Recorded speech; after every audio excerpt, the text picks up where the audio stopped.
'Ustaad Bhagat Singh' movie నుంచెల్లి ఫైనల్‌గా third single 'కాలరెత్తరా' అనే సాంగ్ అయితే రిలీజ్ అయిపోయిందనమాట. ఎలా అనిపిచ్చింది? నచ్చిందా? నచ్చలేదా? అనేది డీటెయిల్‌గా అయితే మాట్లాడుకుందాం. ఓకేనా? దానికంటే ముందు ప్లీజ్ దయచేసి వీడియో లైక్ చేయండి, షేర్ చేయండి, అలాగే సబ్స్క్రైబ్ అయితే చేసుకోండి.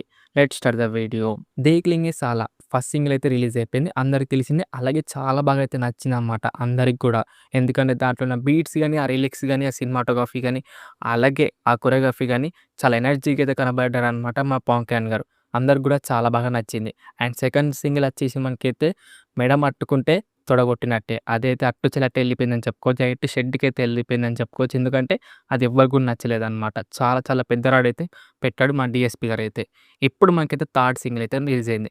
ఎలా అనిపించిందంటే నాకైతే యావరేజ్ అనిపించింది భయ్యా. సెకండ్ సింగిల్ అంత దరిద్రం అయితే లేదనమాట. వినడానికైతే బానే అనిపించింది ఈ సాంగ్. అంటే ఒకసారే వినొచ్చు. మరీ రిపీట్స్ అయితే వినే అంత అయితే లేదని చెప్పుకోవచ్చు ఈ సాంగ్ అనేది.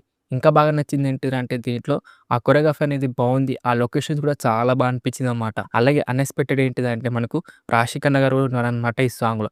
చాలా క్యూట్‌గా చాలా బా అయితే చేశాడనమాట డాన్స్ అనేది. అన్‌ఎక్స్‌పెక్టెడ్ అని చెప్పుకోవచ్చు భయ్యా. సాంగ్ లిరిక్స్ కూడా చాలా బావున్నాయి. అలాగే మన సాంగ్ పాడిన రామ్ మిరియాల కూడా చాలా బావుందనమాట. ఆయన వాయిస్ అనేది చాలా బా అయితే సూట్ అయిందని చెప్పుకోవచ్చు. మా రామ్ మిరియాల గారిదైతే. అలాగే సాంగ్ అంతా చాలా మంచి కలర్‌ఫుల్‌గా అయితే ఉందని చెప్పుకోవచ్చు భయ్యా. మరి అంతా బానే ఉందని చెప్తున్నావు. మరి ఎందుకు నీకు యావరేజ్ అనిపించిందిరా అంటే, సాంగ్ అంతా మనకైతే నార్మల్‌గా అయితే ఎళ్ళిపోయిందని చెప్పుకోవచ్చు. ఎక్కడో మనకైతే బీట్ అనేది రాలేదనమాట. అంటే మనకైతే జోష్ అనేది రాలేదు. ఇన్న వెంటనే మనకైతే 'ఇత్తిరా' సాంగ్ అన్నట్టయితే రాలేదనమాట. ఏదో అట్లా నార్మల్‌గా ఎళ్ళిపోయినట్టయితే నాకైతే అనిపించింది. దానివల్ల నాకైతే జస్ట్ యావరేజ్‌రా బై. ఓకే అన్నట్టయితే అనిపించిందనమాట. ఇంకొకటి మెయిన్ మాట్లాడుకోవాల్సింది ఏంటిదిరా అంటే మనకు డీఎస్‌పీ గురించైతే మాట్లాడుకోవాలనమాట. మన పవన్ కళ్యాణ్ గారును డీఎస్‌పీ కాంబో అంటేనే నెక్స్ట్ లెవెల్ అని చెప్పుకోవచ్చు. ఒక 'సర్దార్ గబ్బర్ సింగ్', ఒక 'గబ్బర్ సింగ్ జల్సా', 'అత్తారింటికి దారేది' వీళ్ళ కాంబో అంటేనే ఆ సాంగ్స్ బ్లాక్ బస్టర్ అవ్వడం. కానీ ఈ దీంట్లో మనకైతే ఒక్క సాంగ్ కూడా సరిగ్గా అయితే హిట్ కాలేదనమాట. అన్నీ కూడా యావరేజ్, ఓకే అన్నట్టయితే సాంగ్స్ ఉన్నాయి కాబట్టి పెద్దగా ఏది కూడా వర్కౌట్ కాలేదని చెప్పుకోవచ్చు. ఇప్పటిదాకా వచ్చిన ప్రమోషన్ కంటెంట్‌లలో.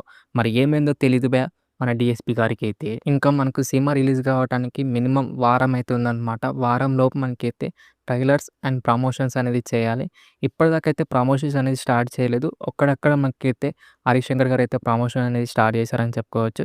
అండ్ మాకు రేపు కాకుండా ఎల్లుండి అయితే మనకు ట్రైలర్ అనేది రాబోతుందనమాట. అంటే మాకు మార్చి 14 ఆ రోజు మనకు ట్రైలర్ అనేది బావుండాలి. బావుండి మంచి మూవీ మీద హోప్ అనేది రావాలి. మూవీ అనేది హిట్ కావాలి. చూద్దాం. అన్నీ మనకు మంచిగా అయితే గనక మూవీ అనేది హిట్ అవుతది. ట్రైలర్ కనుక దొబ్బి, సినిమా కనుక దొబ్బితే మటుకు కష్టం అని చెప్పుకోవచ్చు. చూద్దాం. అట్లా జరగకుండా చాలా మంచిగా మూవీ అనేది హిట్ అవుతే అదే హ్యాపీ అని చెప్పుకోవచ్చు. మరి మీరేమంటారు? కిందైతే కామెంట్ చేయండి డార్లింగ్స్. మరి మీకెలా అనిపించింది ఈ సాంగ్? నచ్చిందా? నచ్చలేదా? కిందైతే కామెంట్ చేయండి. అలాగే మా వీడియో కనుక నచ్చితే మటుకు దయచేసి వీడియో లైక్ చేయండి, షేర్ చేయండి, అలాగే సబ్స్క్రైబ్ అయితే చేసుకోండి. ఓకేనా? నెక్స్ట్ వీడియోలో అయితే కలుసుకుందాం. By by darlings.